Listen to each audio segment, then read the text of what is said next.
Student, this is Shaheen, and in this particular lecture video we are going to discuss another part of MCOM old second year. इसके अंदर हम लोग जो discuss कर रहे थे वो जुलाई 2024 और जनवरी 2025 का सेशन डिस्कस कर रहे थे। ये MCO 01 डिस्कस कर रहे हैं हम। इसमें क्वेश्चन नंबर 1, 2, 3 तीनों पार्ट डिस्कस कर लिए हैं। अब क्वेश्चन नंबर 4 ऑनवर्ड डिस्कस करेंगे हम।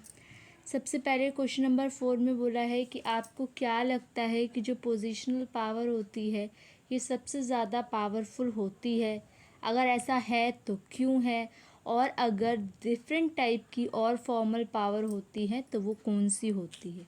चलो डिस्कस करते हैं वन बाय वन। तो पोजीशनल पावर समझते हैं। सबसे पहले पोजीशनल पावर का मतलब होता है एक ऐसी पावर जो कि आपको अथॉरिटेटिव बनाती, आपको जवाबदेह बनाती कि आपको अगर एक पोजीशन गिवन दी गई है एक कंपनी के द्वारा तो you are accountable and you are authority, आपको वो पावर मिल जाती है। ठीक है। Now specific to ranking, ranking के हिसाब से स्पेसिफिक हो जाता है, अथॉरिटी मिल जाती है। ये हो जाता है पोजीशनल पावर में। पोजीशनल पावर जो है वो ज़्यादातर किसको दी जाती है, मैनेजर ऑफ द ऑर्गेनाइजेशन, ताकि वो अपनी अथॉरिटी को एक्सपेंड कर सके, अपनी पावर को बढ़ाएं। और जो पोजीशनल पावर होती है ये मदद करती है मैनेजमेंट को कि अगर कोई प्रॉब्लम आ रही है तो उसको सॉल्व कर लिया जाए, अगर कोई डिसीज़न लेना है इम्पॉर्टेंट तो उसको काम कर लिया जाए, अगर रिस्पॉन्सिबिलिटी दी है तो वो डिफरेंट डिफरेंट एम्प्लॉयज़ में बांट दी जाए। अब डिफरेंट टाइप की जो पावर्स की बात करी थी यहाँ पे आप मेंशन कर लेना, वेट अ सेकेंड। डिफरेंट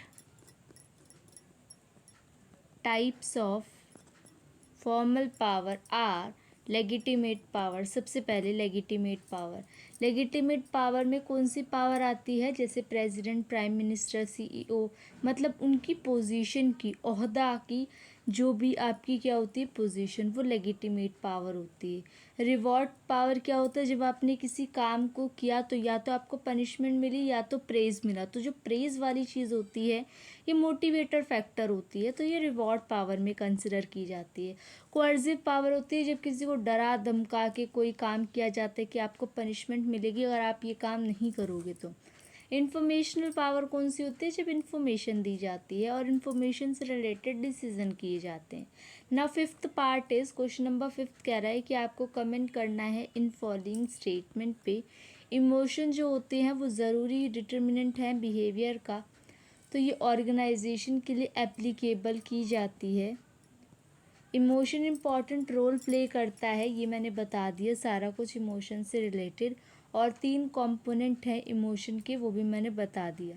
तो यहाँ पे 5 मार्क्स का है तो it's more than enough. Next one is job design. Job design human resource management के लिए एक अच्छी स्ट्रैटेजी क्यों मानी जाती है, क्योंकि जॉब डिज़ाइन बहुत ज़्यादा इम्पॉर्टेंट होता है ह्यूमन कैपिटल के लिए, क्योंकि वो आते हैं और आपकी ऑर्गेनाइजेशन को जॉब अच्छा प्रोडक्टिव बनाते हैं, प्रॉफिटेबल बनाते हैं, अपनी लाइफ को उसमें लगाते हैं, क्वालिटी वर्क प्रोवाइड करते हैं।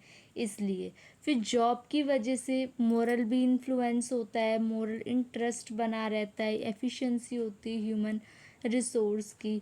नेक्स्ट इज प्रिंसिपल क्या है जॉब डिज़ाइन का, तो प्रिंसिपल जो बेसिक है वो रॉबर्ट और स्मिथ ने 1985 में दिया था कि अपने स्किल्स वैरायटी ऑफ इंफॉर्मेशन को बढ़ाएं, टास्क आइडेंटिटी को इन्फ्लुएंस करें, टास्क सिग्निफिकेंस, और एक आज़ादी हो, ऑटोनॉमी हो कि आप अपनी रिस्पॉन्सिबिलिटी को अच्छे से निभा सकते हैं फीडबैक के लिए। सी इज़ स्ट्रेस क्या साइकोलॉजिकल और फिज़िकोलॉजिकल दोनों तरीके से इफ़ेक्ट डालता है, तो ये बिल्कुल सही तरीका है, दोनों तरीके से अफेक्ट डालता है। फिजियोलॉजी के तरीके से स्ट्रेस को, फिज़िकल एक तरीके से इंजरी हो सकती है, माइंड पे अफेक्ट पड़ता है, और साइकोलॉजिकल तरीका होता है जिसमें क्रॉनिक स्ट्रेस की वजह से वो लंबे टाइम तक की बीमारी, एंजाइटी या डिप्रेशन में तब्दील हो जाती है। बिहेवियरल स्ट्रेस क्या होता है, जो बिहेवियर की वजह से हमारे अंदर स्ट्रेस आता है, जैसे बिहेवियर क्या होगा, किसी को स्मोकिंग करने की आदत है, ये सब। D part is democratic style of leadership. Democratic style of leadership best माना जाता है क्या? यस। समहाउ आप बोल सकते हो डेमोक्रेटिक लीडरशिप आज़ादी वाला होता है, इसमें आपको प्रॉपर ये राइट मिलता है कि आप अपने हिसाब से डिसीज़न ले सकते हो। कि कैरेक्टरिस्टिक्स डेमोक्रेटिक लीडरशिप के मैंने बता दिए। एक तो है कोलैबोरेशन, मिलजुल के काम करना, इंगेजमेंट, हर एक काम में अपना दायित्व देना, और क्रिएटिविटी, नए नए काम को भी सोच के चलना। क्वेश्चन नंबर 6 इनके बीच में डिफरेंशिएट बताने, क्लासिकल और new classical theory of management. तो यहाँ पे आप देख सकते हो क्लासिकल थ्योरी क्या होता है, इसमें फिजिकल और इकोनॉमिक ज़रूरतों को पूरा किया जाता है, जबकि न्यू क्लासिकल होती है ये सिर्फ फिजिकल नीड्स को कंसिडर नहीं करती, करियर को बढ़ाने की भी अपॉर्चुनिटी देती है। ऑर्गेनाइजेशन के अंदर ये हायरार्कियल होता है, ये फ्लैट होता है, मतलब ये इस तरीके से होता है और ये इस तरीके से आपका करियर में इम्प्रूवमेंट लाता है। ये सिंगल पर्सन को कंसिडर करता है, ये टीम लेके चलता है, ये थोड़ा डिफ़िकल्ट है, ये आसान है। जॉब सेटिस्फेक्शन को मद्देनज़र नहीं रखते, यहाँ पे ध्यान रखते हैं। ये रिवॉर्ड से बेस्ड होती है, ये रिवॉर्ड्स पे बेस्ड नहीं होती। Next one is formal communication और इनफॉर्मल कम्युनिकेशन। फॉर्मल कम्युनिकेशन एक सिस्टमैटिक पैटर्न होता है जिसके अंदर आप आओगे, एक प्रॉपर तरीके से काम करोगे, आपका सेट टाइम रूटीन होगा, ये सब। जबकि इनफॉर्मल होती है कम्युनिकेशन, यहाँ पे क्या होता है, दो या दो से ज़्यादा लोगों के बीच में बातचीत होती है जो कि नॉर्मली हैंडल कर ली जाती है। इसमें सोशल गैदरिंग वगैरह भी आप इंक्लूड करोगे। ये रिजिड होता है, जबकि ये रिजिड नहीं होता। यहाँ पे आप other name of formal communication, इसको हम ऑफिशियल बोल सकते हैं और इसको ग्रेपवाइन कम्युनिकेशन बोल सकते हैं। There is more reliability of the information in formal communication, जबकि यहाँ पे रिलायबिलिटी कम होती है। फॉर्मल कम्युनिकेशन की प्रोसेस धीरे होती है, जबकि इनफॉर्मल कम्युनिकेशन बहुत ही तेज़ी से दौड़ती है। C part is trade theory of leadership and behavioural theory of leadership को एक्सप्लेन करना है। ट्रेड थ्योरी लीडर्स बॉर्न होते हैं और यहाँ पे बिहेवियरल थ्योरी कहती है लीडर्स बॉर्न नहीं होते, जबकि ये डेवलप किए जाते हैं। ये कैरेक्टरिस्टिक्स पे डिपेंड होती है लीडर के। यहाँ पे लर्नड स्किल्स होती है, height, weight etcetera. Height, weight etcetera यहाँ पे आता है, यहाँ पे कोई भी साइकोलॉजिकल ट्रेट नहीं आता। की डिफरेंस बता दिया बिहेवियरल थ्योरी में, वही सब है। D part is evolutionary strategy of change and revolutionary strategy of change. इसके अंदर अगर मैं बात करूँ तो रिस्क किस में ज़्यादा रहता है, रिवॉल्यूशनरी वाले में रिस्क ज़्यादा होता है इवोल्यूशनरी से। रिवर्सिबिलिटी क्या होती है, इवोल्यूशनरी वाला इरिवर्सिबल होता है और रिवॉल्यूशनरी वाला क्या होता है, रिवर्सिबल होता है।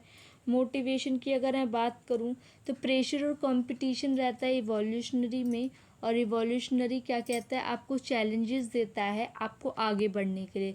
कॉन्फ्लिक्ट किसके अंदर होता है, रिवॉल्यूशनरी स्ट्रैटेजी के अंदर ज़्यादातर कॉन्फ्लिक्ट्स वगैरह देखने के लिए मिलता है।